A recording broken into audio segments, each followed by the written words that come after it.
Welcome to The Bottom Line. I'm Pastor Rick Yutzy from Maranatha Community Fellowship. And as I mentioned in the last video, we're going to be talking about life and death. And, you know, a couple weeks ago, there's this big uproar because Cecil the lion was killed by a hunter. And, you know, if that hunter killed him illegally, he should be punished for what he did. I have no problem with that. But, you know, there's this uproar because people obviously care about life. They care about the life of lions, right? And of course, there's the obvious comparison that when you think about Cecil the lion and an animal being killed, and then you think about Planned Parenthood, which is the other big uproar that's happening at the exact same time, where there's the issue of body parts and selling the body parts from these unborn babies. And in my mind, it's an absolute travesty, this whole abortion industry and people aborting their children. And I think it's just terrible, and I think God does not look kindly upon it. He is very displeased and angry at our culture and what has happened.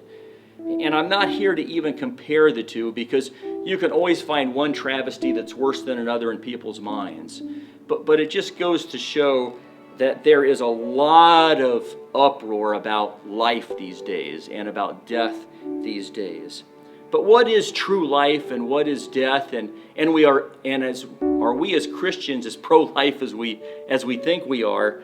And I was walking last Friday. I was walking around Beaver Lake, which is a quarry lake that's close to our church here. And as I was walking around it, I got to one end of the lake and it just smelled terrible. I mean, it smelled like dead fish. Sure enough, I look in and there's this, half decomposed fish there, and there must have been more than one, because the stench was pretty bad. I'd never smelled it like that before. And I got around to the other side of the lake and you couldn't smell it. Things looked beautiful and everything was just its normal, looked like pristine self around this lake. And so, as I thought about that, it just brought up again the difference between death and life. And 2 Peter 1 talks about life. It says, His divine power has granted to us all things that pertain to life and godliness. It says, through the knowledge of Him who called us to His own glory and excellence. And that's Jesus Christ it's talking about. And it says we have some very precious and great promises in Jesus Christ. And we may become partakers of the divine nature, having escaped from the corruption that is in the world because of sinful desire. So there is a corruption. There is death in the world all around us. And it's more than just the physical death that we see and notice every day. But it's deeper. It's inside of people. It's this darkness and path to destruction that people are walking on. And we know that if people don't know Christ, they are headed to an eternal death and destruction. And so we as Christians, do we really care about people who don't know Jesus Christ, people who are outside the church?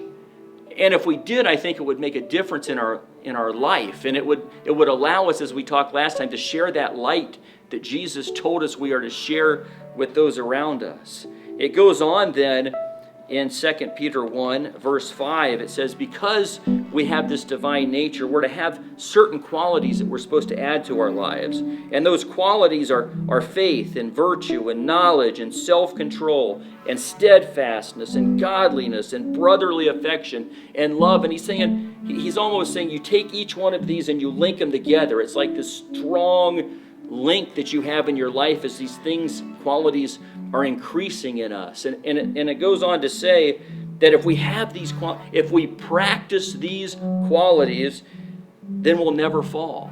If you have these things intertwined in our lives and we practice and go through them, we're never going to fall. So do we really care about the life of our fellow man? Are we practicing brotherly affection? Are we practicing love then to those that don't know Christ? Or do we have self-control, or we're just this unglued, angry Christian that every time something goes bad in our culture, we rail against it and criticize people? Or do we reach out in love and try and help them see the light of Jesus Christ, and that they can escape the corruption that they're in, whether they know they're in that corruption or not, and have true life in Jesus Christ? And so here's the bottom line. It says in John 17, Jesus' almost last words to his disciples before he died on that cross and was resurrected again for you and me. It says, I do not ask, and he's praying to his Father in heaven, this is Jesus, I do not ask that you take them out of the world, but that you keep them from the evil one. They are not of the world, just as I am not of the world. Sanctify them in the truth. Your word is truth. So we have to know truth. We have to know Jesus Christ. And here's his prayer. As you sent me into the world, as God the Father sent Jesus Christ into the world to interact with those who didn't know him, to spread the gospel of Jesus Christ, it says, so I have sent them into the world. Jesus Christ says, I send my disciples, my followers, my church into the world.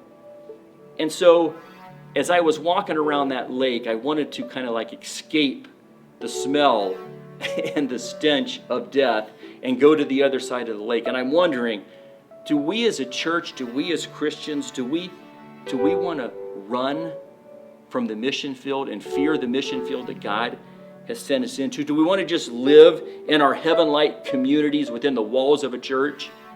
Or are we really obeying Jesus' prayer to his Father in heaven that we be sent into the world so that more people can come into God's kingdom?